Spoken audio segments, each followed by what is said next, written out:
നമസ്കാരം. ഒരു കാലത്ത് മമ്മൂട്ടി, മോഹൻലാൽ, സുരേഷ് ഗോപി, ജയറാം, ദിലീപ് എന്നിവരായിരുന്നു മലയാള സിനിമയുടെ അമരക്കാരായിരുന്നത്. എന്നാൽ ഒരു സാധാരണ മിമിക്രി കലാകാരിൽ നിന്ന് ഉയരങ്ങൾ കീഴടക്കി മലയാള സിനിമയുടെ മുൻനിരയിലെത്താൻ ദിലീപിന് അധിക കാലതാമസം വേണ്ടി വന്നില്ല. സൂപ്പർ താര ചിത്രങ്ങൾ പലതും നിലം കുത്തിയപ്പോഴും പ്രേക്ഷകരെ, പ്രത്യേകിച്ച് കുടുംബ പ്രേക്ഷകരെ തിയേറ്ററുകളിൽ എത്തിച്ചതിന് ദിലീപ് ചിത്രങ്ങൾക്ക് വലിയ പങ്കുണ്ട്. കഴിഞ്ഞ കുറച്ചു കാലങ്ങളായി നിരവധി വിവാദങ്ങളിലൂടെ താരത്തിന് കടന്നു പോകേണ്ടി വന്നുവെങ്കിലും ദിലീപ് എന്ന നടനെ സ്നേഹിക്കുന്നവർ നിരവധിയാണ്. തുടർച്ചയായി 13-ലേറെ ഹിറ്റ് സിനിമകൾ സമ്മാനിച്ചുകൊണ്ട് അദ്ദേഹം പുതിയ റെക്കോർഡും സൃഷ്ടിച്ചു.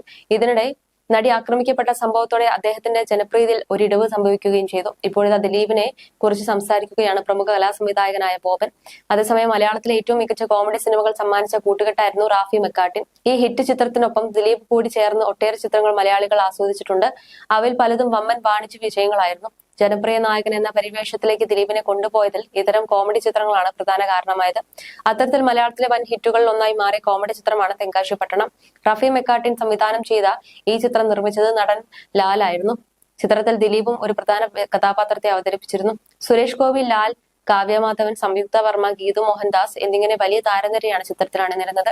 ഇപ്പോഴത്തെ ചിത്രവുമായി ബന്ധപ്പെട്ട വിശേഷങ്ങൾ പങ്കുവയ്ക്കുകയാണ് പ്രമുഖ കലാസംവിധായകനായ ബോബൻ.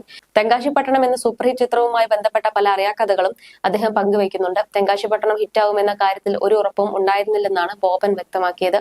ബോബന്റെ വാക്കുകൾ ഇങ്ങനെ: തെങ്കാശിപ്പട്ടണം ഹിറ്റാവുമെന്ന് എനിക്കോ അതിന്റെ സംവിധായകർക്കോ പ്രൊഡ്യൂസർക്കോ അതിൽ അഭിനയിച്ചവർക്കോ ഒട്ടും പ്രതീക്ഷ ഉണ്ടായിരുന്നില്ല. ആ രീതിയിലായിരുന്നു മുൻപോട്ട് പോയിക്കൊണ്ടിരുന്നത്. ദിലീപ് ഇടയ്ക്കിടെ പറയുമായിരുന്നു, അവർക്കെല്ലാം നല്ല വേഷം, എനിക്കില്ല എന്നൊക്കെ. സുരേഷ് ഏട്ടൻ അന്ന് അത്ര വലിയ മാർക്കറ്റുള്ള സ്റ്റാർ ആയിരുന്നില്ല. എങ്കിലും ആ സെറ്റ് നല്ല രസമായിരുന്നു. പശുവിനെ ഉണ്ടാക്കണം എന്ന് പറഞ്ഞപ്പോൾ ഞാൻ പശുവിനെ ഉണ്ടാക്കി. എനിക്ക് ഒട്ടും താല്പര്യം ഉണ്ടായിരുന്നില്ല അതിന്. പക്ഷേ നമ്മൾ വിചാരിക്കുന്നത് പോലെയല്ലല്ലോ സിനിമ. ആ സീനായിരുന്നു ഏറ്റവും കൂടുതൽ കയ്യടി കിട്ടിയത്. ദിലീപും സലിംകുമാറാണ് ആ സീനിൽ ഏറ്റവും അധികം എതിർത്തത് ഞാനായിരുന്നു. തെങ്കാശിപ്പട്ടണം എടുക്കുമ്പോൾ ഓടുമെന്ന് നമുക്കും വലിയ പ്രതീക്ഷയില്ലായിരുന്നു. അന്ന് ഏതാണ്ട് ഒരു 6.5-7 രൂപയ്ക്ക് അടുത്ത സെറ്റിന് മാത്രം ചിലവ് വന്നിരുന്നു. ഈ 7 രൂപ എന്റെ കയ്യിൽ കൊണ്ട് തരുമ്പോഴേക്കും ലാലേട്ടൻ എന്നോട് പറഞ്ഞ വാക്കുകളുണ്ട്: എന്റെ വീട് പണയം വെച്ചിട്ടാണ് ഞാൻ ഈ പൈസ സെറ്റിടാൻ തന്നത്. ഒരുപക്ഷെ ഈ പടം ഓടിയില്ലെങ്കിൽ നമ്മുടെ കയ്യിൽ നിന്ന് പോവും, റോഡിൽ കിടക്കേണ്ടി വരുമെന്നാണ് തോന്നുന്നത്. ഈ സിനിമയിൽ നിന്ന് ലാലേട്ടൻ ലാഭത്തിന്റെ ലാഭവും ഒക്കെ കിട്ടിയിരുന്നു. ദിലീപ് ഇങ്ങനെ പലവട്ടം പറഞ്ഞിരുന്നു, എനിക്ക് ഒന്നുമില്ല, ഇതിൽ അവർ തമ്മിലാണ് അഭിനയിച്ചു കൊണ്ടിരിക്കുന്നത്. പടത്തിന്റെ 250-ാം ദിവസത്തെ ആഘോഷവേളയിൽ ഞാൻ ദിലീപിനോട് ഇപ്പോൾ എങ്ങനെയുണ്ടെന്ന് ചോദിച്ചു. അന്ന് പക്ഷേ ദിലീപ് എന്നോട് സമ്മതിച്ചു. ശരിക്കും ദിലീപിന്റെ കയ്യിലൂടെയായിരുന്നു ആ സിനിമ പോകുന്നത്.